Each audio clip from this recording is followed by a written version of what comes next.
This video discusses the importance of board engagement and the physician-driven activities within its organization and provides practical approaches and methods for engagement with management and physicians.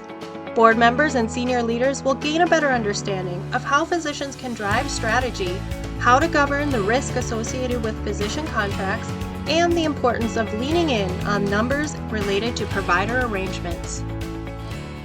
The board of directors plays a significant role both in strategy and risk management. The medical staff of a hospital, whether employed or independent, is both a source of strategic opportunity as well as risk. Investments in the wrong providers, regulatory risk, and otherwise can really drive an organization forward in its mission or put it in dire straits. So no pressure, board members. The goal of this presentation is really to shine a spotlight on best practices for boards in regard to the medical staff. So there are three main takeaways that we'll come back to repeatedly, so let's get it started. Physicians are your strategy. Okay, having a sense of the core medical staff, who they are, how connected they are to the community, how engaged they are with hospital leadership, are all huge drivers of mission. Physician contracts are risky, number two. Nothing will get you in a regulatory ditch faster than loose financial arrangements with your medical staff. Number three, know the numbers. Coming from a CPA, you won't be surprised, but make sure the provider's success is your success. Win-win is a tired phrase, but really there does need to be alignment between physicians and the hospital in terms of shared success. All three may sound the same in the end, but the goal is to help you more meaningfully connect with the medical staff from a governance standpoint. Physicians are your strategy, number one. All right, maybe physicians aren't really your strategy. That's probably an overstatement, but every relationship with a physician is strategic. The right providers can make an organization hum or throw into turmoil. So having an understanding of who the core medical staff is, what they bring to the organization, how they relate to management, how they relate and get along with each other, and how they integrate with the community they serve, all of it matters.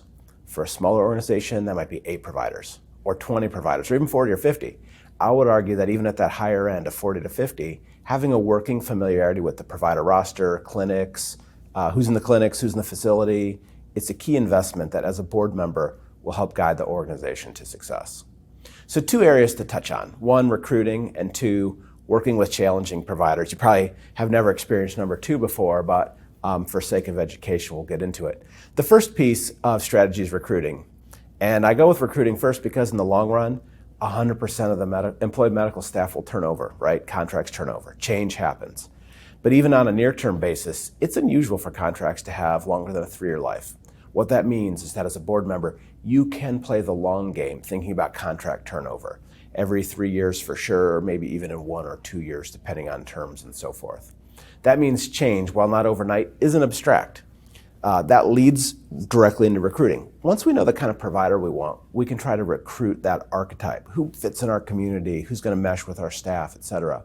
Knowing what works and has not worked can really help define core talent and that recruiting target. Once there's a clear vision in that regard, we can turn to finding the right candidates. The key right now for rural settings, and maybe everywhere, is lifestyle, right? Rural settings can offer both unique clinical challenges and a pace of life that can be very rewarding from an employee engagement standpoint and satisfaction. Your organization's compensation plan should be built to attract and retain that type of candidate. The trade-offs aren't complicated. Providers want space in their lives to enjoy their families, the geographic setting, and the flexibility to travel and enjoy the fruits of their labor. The employing clinic or hospital needs providers that are able to stretch themselves to serve patients with a wide variety of needs and the flexibility to work in both inpatient, outpatient settings, and maybe even across multiple locations. When both sides can be flexible and the total pay is fair, both sides can have a very satisfying employment relationship. But knowing who you are as an organization, what constitutes success, and communicating the same in words and numbers is the secret to recruiting and retaining best fit providers for your organization. So that's fairly abstract. Let's go deeper with a common challenge for small hospitals where we can illustrate the involvement that a highly engaged board can make. Let's say there's one very highly compensated physician on the medical staff with a dominant personality, highly paid, highly driven, all of that. Let's stipulate further that there may be 25 providers on the medical staff, 15 of which are full-time, 12 are employed, 3 are independent, and the other 10 are visiting specialists, right? 25 is a reasonable number to get your head around operationally. Request that management provide you a detailed roster to include basic working details, name, specialty, location, percent of time in market, overall levels of productivity, full-time, part-time, home address, right, where these folks live, basic family information, and level of involvement in the organization. Do they contribute to the foundation? Are they involved in the community, Little League? Those things make a difference. But get that roster, get familiar with it. Board members are tremendously valuable for re-recruiting and retaining expensive and hard to replace talent. Back to the dominant personality, the high-producing, high-paid provider. This is a common situation. My observation is that the squeaky wheel gets the grease, right? And this type of provider is almost a singular focal point of the medical staff. But the reality is that there are 24 other providers out there that need focus and attention as well. So strategically, we need to assess what kind of physician this high dominance physician is, and what do they bring to the organization and the community they serve. Is there alignment to what this physician wants and the community and organization needs? Is there a gap? Can those gaps be addressed in a way that's fair to all? I get involved in these kind of situations when they blow up and it becomes the doc or the CEO type situation, and it's way too late to build a positive outcome. And really what we're left with, and you are as board members are left with, is just trying to stitch things together the best that we can. Identifying where your provider group is at from a strengths and weaknesses standpoint can really help the organization stay in front of key relationships and make better decisions about where to lean in and where to pull back. Not every provider relationship is worth bending over backwards for, but some are. The time to find out is not during a crisis. So physicians are your strategy, or maybe not your strategy, but if you want to accomplish any big goals, you will need engaged and motivated medical staff. Not knowing where the provider group is and not who they are, where they're at, it's a missed opportunity, and you really need that to lead the organization to meet its strategic objectives. So get into it. The physician team is a backbone of an organization. We cannot do anything without a provider's order. The provider is actually necessary for every service we carry out. Top performing organizations have physician engagement, and that begins through physician involvement, and that starts with the strategic planning process. A physician must understand the strength and weakness, opportunities, and threats of an organization.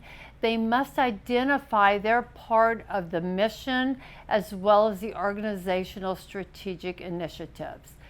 Setting organizational goals that drive provider goals is very important, and you get buy-in if you involve them.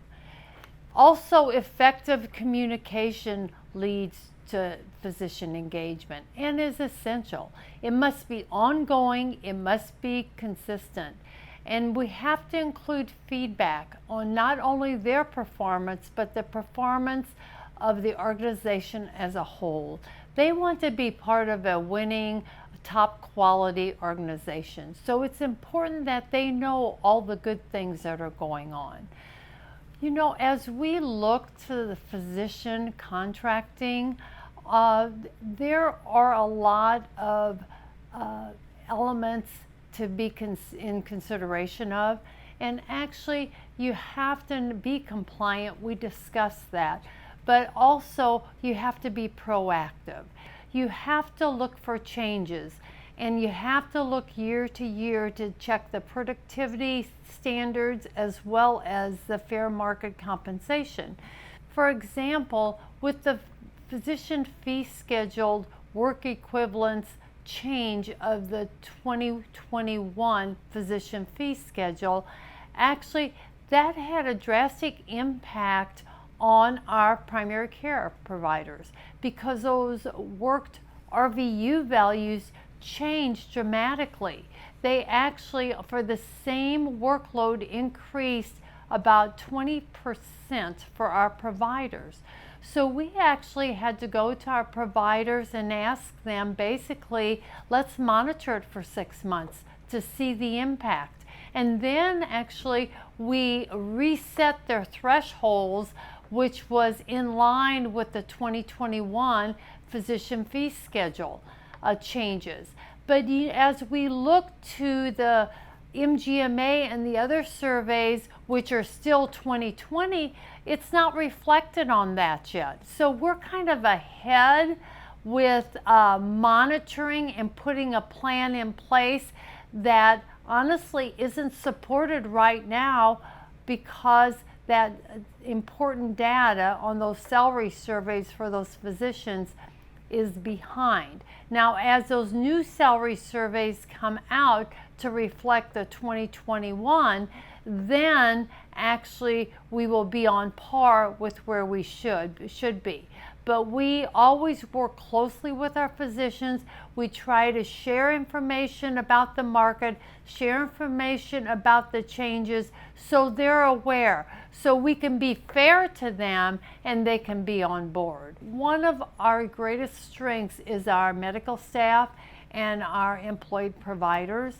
And they know that if we have to make changes, if I feel at any point in time something isn't fair to them, that I will come to them and we will work it out, because it's a win-win situation. There cannot be a winner and a loser. It has to be a team effort. And certainly, as I shared, those physicians are vital to our success, and we are a strong team, and we have to work together to provide that high quality care. Okay, main point number 2, physician contracts are risky, and fair market value is the key. Physician contracts are risky. It isn't a question, and there isn't any debate. Your size does not protect you against regulatory risk. The OIG indicated recently that 11 whistleblower claims are made each day. 11. Those are for all size organizations. You need to mind the details on contracts. All right, so we have risk. Everybody's got risk. What are we going to do about it? It's actually both easier to screw up and easier to manage than you think. Size won't protect you, but a good process will. Those policies and processes don't have to be over the top, but they need to be meaningful and they have to exist. So here's what to do. 1, obtain a listing of all contracts with referral sources. This is your employed doctors, independent doctors in your community for which you pay any money for any service. Visiting specialists that maybe you give space to or that you pay any sort of fees to. Really anything which the Stark Law or an anti-kickback statute applies to. A legal counsel can help you with that, but essentially it's your list of doctors. Request that management then produce a copy of every contract. A lack of a contract isn't good, but isn't fatal in many situations, but not having it is not a best practice. Number 3, request that management walk you through the contract list and identify the service the contract relates to, why it's needed, what the cost is, what the rates are for that, and the total budgeted cost per year. For anything that doesn't make sense, keep asking questions until it does. Number 5, write down how and why fair market value was established. These contracts are your one greatest source of regulatory risk. The key is that the compensation for services is at fair market value, which is a regulatorily defined term, and it needs to be for personally performed services. Have management explain how they arrived at the contract amounts. If it's, well, that's the number we came up with 10 years ago, nothing's really changed, that's a bad answer. If it's along the lines of, it matches benchmark rates for the same kind of service, or there was a multiple bid situation and this was the best value we could achieve, then you're likely to be on the right side of good shape. Number 6, rank and sort the risk. Once you've gone through all the contracts, it won't be hard to slot each arrangement on a comfort scale. Big dollars, older contracts, light on fair market value or process details, those are going to fall out as the least comfortable or the highest risk. And you can sort from there. Once you've done that, you can get into number 7, which is really the final step. Accept, manage, or mitigate risk. Once you have your arms around what all those contracts are and a sense of comfort for each, you need to decide if there's anything more to do. It could be that you are done. That means accepting risk as is. Or it might be that you recognize some risks can and should be managed. For example, back to that highly productive, highly compensated physician. A good question is whether or not the work that provider does is high quality, and if the coding and documentation support the level of service being credited to the physician in terms of compensation and billed to insurers. A simple way to manage the risk that everything is at the right standard is to have a chart review completed on this physician on a more frequent or more detailed basis, or both, than the other group of providers. If everything checks out, you've taken a great step to prove out your compliance. If not, you can help management get in front of any issues or take care of things before they mount and become truly problematic. Lastly, you can mitigate a situation by directing management to take a contracting action, right? Maybe we need to amend terms. All I'm really suggesting at the end of the day in this section is that you help management create a control environment over these physician financial arrangements. It is hand in glove with point 1 on physicians are your strategy. Engagement and awareness are key for both risk management and driving strategy. In conclusion, for physician contracts are risky, I would encourage you to consider making space in your board agenda, or maybe form a compensation committee to assist management and governance on this key matter. A good faith control and governance process is the best way to manage organizational risks, both from a regulatory standpoint and otherwise. Provider turnover is really expensive. Negotiating contracts in crisis situations is even more expensive. A controlled process for contract management, negotiations, and approval is far simpler and will leave the organization in a much better position to defend itself to a whistleblower or other government investigation.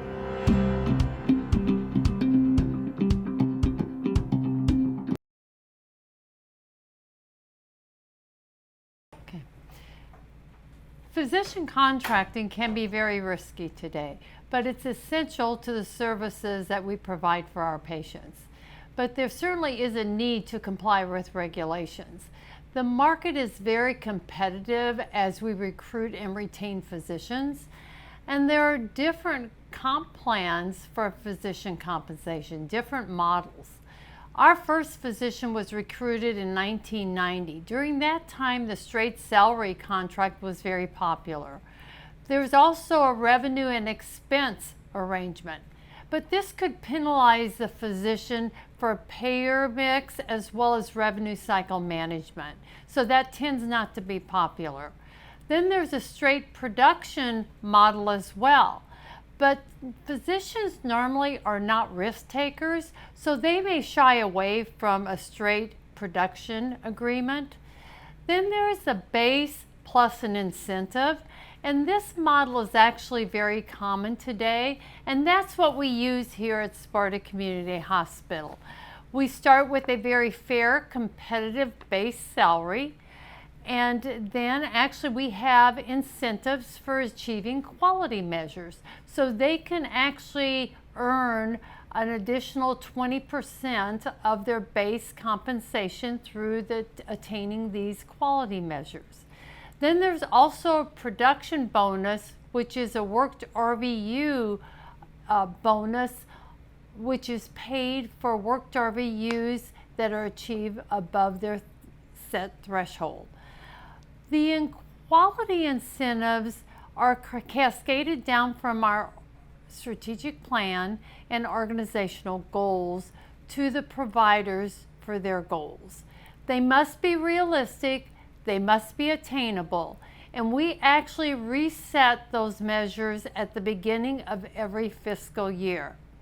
They're the same goals that I have, they're the same goals as the other leaders in the organization, and they're the same goals that cascade down to our staff, all trying to be aligned, moving in the same direction. Then these incentive measures and quality measures are reported every month, because it's very important for everyone to know how we're doing, what's being done, and what needs to change to attain these measures. There's ongoing communication on scorecards in monthly meetings, as well as monthly town hall meetings. Things that we do at my organization to reduce the risk of physician contracts is we have a standard contract in place, one for employment, one for physician service arrangements, and another for office sharing. And these standard contracts are routinely reviewed by our healthcare attorney. As far as fair market value, the compensation and productivity is determined by reviewing data from resources such as the MGMA. And we actually look at that every year to make sure that we're on track. The recruitment benefits and compensation package is actually presented to the board at the beginning of a recruitment, and the board actually approves that compensation plan.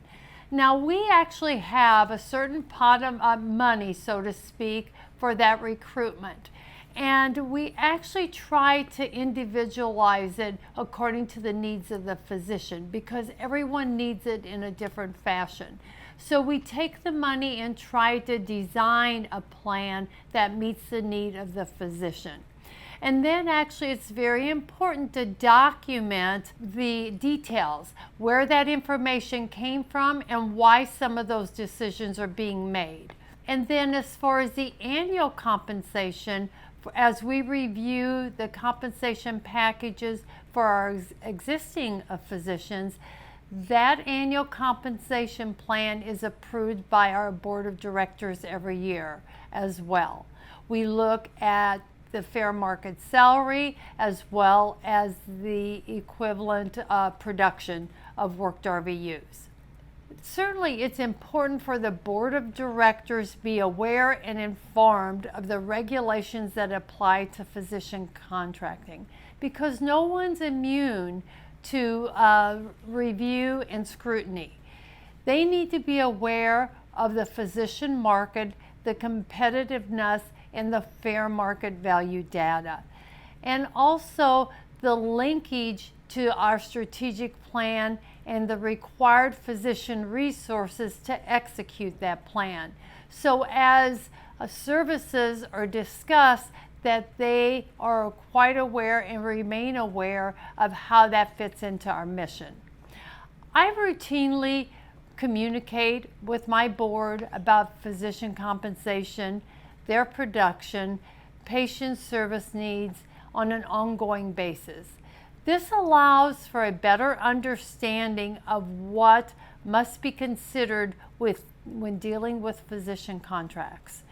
As long as a contract is reasonable and supported by data and thereby supports our mission, our board has always been supportive. Number 3, know the numbers and push for shared success. Any and every change in physician or provider headcount through new contracts needs a pro forma with a business case attached to it. This is coming from a CPA, you want a business case. It also needs to fit into a broader strategy. This sounds simple, but undisciplined hiring or contracting can be a costly mistake. So step 1 is to simply ask for the business case in the context of the current strategy and operational realities. What capital investments need to be made? Is there enough physical space to make a new hire work? Can any existing capacity be utilized, on the other hand? Are there any cheaper solutions? What happens if the pro forma underperforms? How can we exit? What happens if the pro forma overperforms? Is the compensation structure suited to a range of outcomes associated with the contemplated services? So let's dive into that last one, which sounded a little confusing. What happens if the contract overperforms? Some of the most intractable contract problems I have come across actually have come through too much success. What might sound reasonable on the front end is something like this.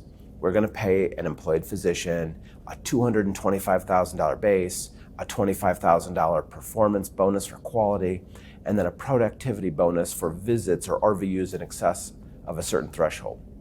That sounds pretty normal, right? It sounds good to me too.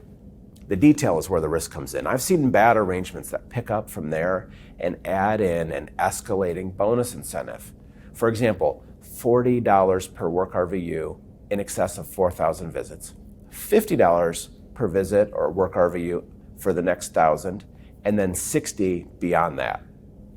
That seems reasonable, right? Doing more work, fitting more in the day, fitting more in at the end of the day, working in over someone over lunch, that's all hard. What if I told you, though, that what you collect as an organization is only $55 per visit or per RVU? That is, what if you knew that the marginal visit was profitable at 40, but you lost money at 50, and even more money at 60? And so as that compensation escalates, you end up in an underperforming situation, even when overperformance would have been the prediction. So There are ways to manage shared success contractually, but that escalating rate per unit is not one of them. What I would say the role of governance is challenging management to pursue and drive physician services arrangements that exhibit shared success in the context of strategy is one of the most important ways you can contribute as a board member. Knowing the kind of details I've talked through from a strategy, risk management, and financial standpoint are the ingredients to success in crucial conversations with physicians. Showing that you care enough to know these details is by itself a powerful statement to any employed physician. Having a working knowledge of who they are as doctors and advanced practice providers and what they do will set the table for good conversations. Finally, being able to articulate a three-pronged consideration around strategy, compliance, and financial sustainability will put you in the driver's seat to successful conversations as issues arise with physicians. Being able to give that provider a framework of organizational responsibility can actually have the impact of empowering the physician to bring solutions within that framework which deepen relationships and drive better outcomes. Don't rely on management to do this alone. Help by digging in and investing. There are many factors that need to be considered when determining financial performance of an existing service, such as, is the service line essential? What is the service volume? Also, the amount of subsidy that's required to support the service, as well as the organizational profitability as a whole, the quality of the service and the patient satisfaction of that service. Are there any areas of improvement that we could either improve the service or improve the volume? And then, of course, as a community hospital, we always have to be concerned about the community perception and their perception of what it would be if the service is changed or eliminated. As far as a new service, there's a need to focus on certainly the strategic plan. Is that service part of a strategic initiative? Is there a need to support that service? The benefit to the organizational financial margin as a whole. What is the return on value? As well as what additional costs will there be to add a service? Will there be space expense? Will there be additional staffing needed? Is equipment needed? And what will that investment be to start that new service line? There will always be services that take away from the profitability of an organization. They are valued in other ways. Many of them are essential services that we need to run and operate a hospital and provide quality health care. We must all remember it's not all about the financial aspect, but in the end, strive to provide the highest quality care at the lowest cost. And what services do we need to keep our population at their ultimate health status? What services do we need to achieve population health? Because that's where we're moving at as a future organization.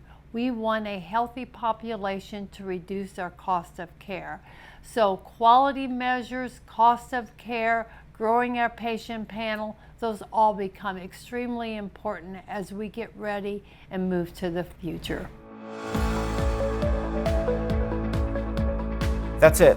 Those are my 3 suggestions for governance as relates to physician financial arrangements. 1, again, physicians are your strategy. A tremendous way to serve the board is to get to know the key medical staff. Those physicians see themselves as a peer to the CEO and respect that the board is the peer's responsible entity. Those providers seeing you all as board members engaged with them and proactive with the CEO shows them how much you care. It will go a long way. Physician contracts are risky too. Help the organization manage risk by driving a strong tone at the top on compliance. Physician contracts are a high-risk area for every hospital, and working with management to build a high-functioning control environment will serve the organization's risk profile tremendously. Again, 3, know the numbers. It's easy to fall in love with a provider on paper. They drive activity, they can add needed services to the community, they can help sustain out the organization's mission. But the cost of failure is high. Asking good questions about what constitutes success, how to extract from failure, and how to efficiently utilize existing resources and relationships are all questions the organizations will be stronger for you having had asked. Do it and lean in. In time, your leadership will thank you. I said at the beginning, and we'll repeat here now, this might start to all sound like some same thing spun again and again, different ways. Strategy, risk, finance around your physician staff. The truth is, while they're not the same thing, they are closely related. What I'm an advocate of is boards leaning in on physician matters. Some of my most successful clients, very large, small, really focus a lot of attention on providers, and they reap the benefits of empowering and deploying an engaged, motivated provider workforce. Governance in these matters can truly move your organization forward. Good luck. Thank you for watching this video. For more information, refer to the resource guide or visit the Center's website at ruralcenter.org.